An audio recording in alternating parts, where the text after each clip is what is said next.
Hello दोस्तों, आपका स्वागत है टेलीकॉम टॉक में। मेरा नाम है तनय सिंह ठाकुर और आज हम बात करेंगे BSNL और उसके 5G रोल आउट प्लान्स के बारे में। तो इससे पहले हम वीडियो के साथ आगे बढ़े, आप प्लीज़ इस चैनल को सब्सक्राइब कर दीजिए।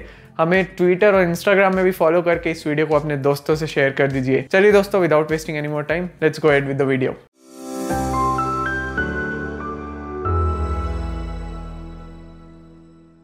तो चलिए दोस्तों, बात करते हैं एक बहुत ही इंपॉर्टेंट टॉपिक के बारे में, जो कि है BSNL और उसका 5G रोल आउट। तो इसके पहले हम 5G रोल आउट डिस्कस करें, हम एक चीज़ को अवॉइड नहीं कर सकते नेचुरली, जो कि है BSNL का 4G। अगर आप सोच रहे हैं कि हम 5G की बात क्यों कर रहे हैं अभी जब 4G नहीं आया है, तो आपको जान लेना चाहिए कि 4G के बाद BSNL का 5G आने में टाइम नहीं लगना चाहिए, as per the statements given by the government officials. तो क्या मैं बोल रहा हूँ ये आपको मैं अच्छे से समझाता हूँ। सबसे पहली बात, BSNL का जो 4G है वो एक्सपेक्टेड है कि जनवरी 2023 से डिप्लॉय होना चालू हो जाएगा। TCS ने बीड कर दिया था BSNL के टेंडर या ऑर्डर के लिए, जो भी 4G इक्विपमेंट के लिए आ रहा था। अब ये ऑर्डर कंफर्म हुआ है कि नहीं है BSNL के साइड से, ये हमें अभी तक पता नहीं है, बट मोस्ट लाइकली ये हो चुका है, क्योंकि गवर्नमेंट ने नोट दे दिया था BSNL को कि आप जाके TCS को ये ऑर्डर दे दें।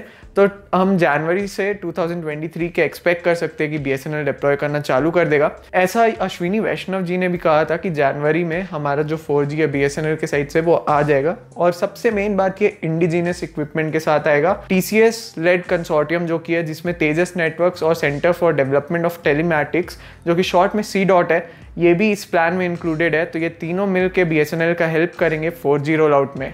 अब हम बात करते हैं 5G के बारे में।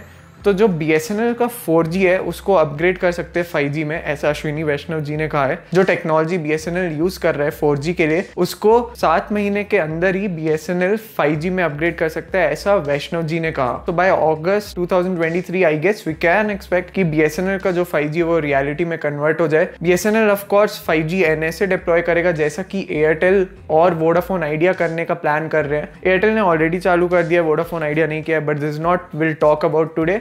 हम अभी बात करते हैं BSNL का 5G NSA के बारे में। तो यार दोस्तों, BSNL को 5G NSA डिप्लॉय करने के लिए ऑब्वियसली स्पेक्ट्रम चाहिए होगा। तो अगर आपको याद होगा तो BSNL को गवर्नमेंट ने अवार्ड किया था ₹1.64 लाख करोड़ का relief package earlier this year. अब ये पूरा पैसा मॉनेटरी टर्म्स में नहीं मिल रहा है BSNL को, मतलब इन कैश नहीं गया है आपको। BSNL ने, गवर्नमेंट ने प्रोवाइड किया है, बहुत सारे 4G स्पेक्ट्रम रिजर्व दिया है, 5G स्पेक्ट्रम रिजर्व दिया है। तो भले कैश नहीं दिया, लेकिन वो कैश का जो मॉनेटरी बेनिफिट है वो BSNL को प्रोवाइड किया इस रिलीफ पैकेज के साइड से। लेकिन अब जो मैं आपको बताने वाला हूँ, ये रिलीफ पैकेज का पार्ट नहीं है, ये अलग से एक पार्ट होगा। तो गवर्नमेंट, जो कि डिपार्टमेंट ऑफ टेलीकम्युनिकेशंस है, उसने ऑलरेडी अप्रूव कर दिया एक 62,000 crore worth of 5G spectrum reserve करने का BSNL के लिए। और ये रिलीफ पैकेज से रिलेटेड नहीं है, अगेन मैं आपको बता देता हूँ। तो अब जो DCC है, जो कि एक टॉप बॉडी होती है DOT के अंदर, जिसका फुल फॉर्म होता है डिजिटल कम्युनिकेशंस कमीशन, वो इस चीज़ पे अप्रूवल देगा। अगर उससे अप्रूवल मिल जाता है तो ये जो मैटर है ये जाएगा कैबिनेट के तरफ, और ये बजट के टाइम में अप्रूव होगा या डिसअप्रूव होगा ये हमें बाद में ही पता चलेगा। सो BSNL के लिए गवर्नमेंट ने सोचा है कि हम 70 मेगाहर्ट्ज 3.6 गीगाहर्ट्ज बैंड, जो कि मिड बैंड 5G को बोलते हैं, उसमें हम रिजर्व करेंगे। और ये होगा कुछ 20,000 वर्थ ऑफ करोड़ का या 22,000 वर्थ करोड़। और इसके साथ BSNL को 10 megahertz pan India 700 megahertz band में भी स्पेक्ट्रम दिया जाएगा 5G के लिए। तो ये होगा कुछ 40,000 करोड़ का। तो जो एडिशन होता है 40 + 22 हो जाता है 62,000 करोड़ या 62,000 करोड़। और दोस्तों, ये जो 700 मेगाहर्ट्ज बैंड है ये बहुत ही पॉपुलर है टेलकोज के अंदर, क्योंकि सब गीगाहर्ट्ज इसको बोलते हैं स्पेक्ट्रम। इसके थ्रू BSNL भी और साथ में जो दूसरे टेलीकॉम ऑपरेटर्स है वो भी अपने जो 5G सर्विसेज है वो रूरल एरियाज में बहुत अच्छे से प्रोवाइड कर पाएंगे, बहुत ही लो कॉस्ट में, कंपेयर टू अगर आपके पास थोड़ा हायर फ्रीक्वेंसी स्पेक्ट्रम है। क्योंकि उसके लिए आपको ज्यादा रेडियोस डिप्लॉय करने पड़ेंगे, क्योंकि 700 मेगाहर्ट्ज बैंड का रीच ज्यादा होता है। उसके लिए टेलकोस को इंफ्रास्ट्रक्चर में थोड़ा सा कम इन्वेस्ट करना पड़ेगा, रेडियोस, टावर्स, ये सब में। और रूरल एरियाज में भी 5G की सर्विसेज वो प्रोवाइड कर पाएंगे। तो करेंटली सिर्फ रिलायंस जियो ही रखा है 700 मेगाहर्ट्ज बैंड स्पेक्ट्रम इंडिया में। एयरटेल ने तो बोला है कि हम अभी भी नहीं जाने वाले हैं। अब एनालिस्ट का मानना है कि एयरटेल को ले लेना चाहिए 700 मेगाहर्ट्ज बैंड, बट ये अब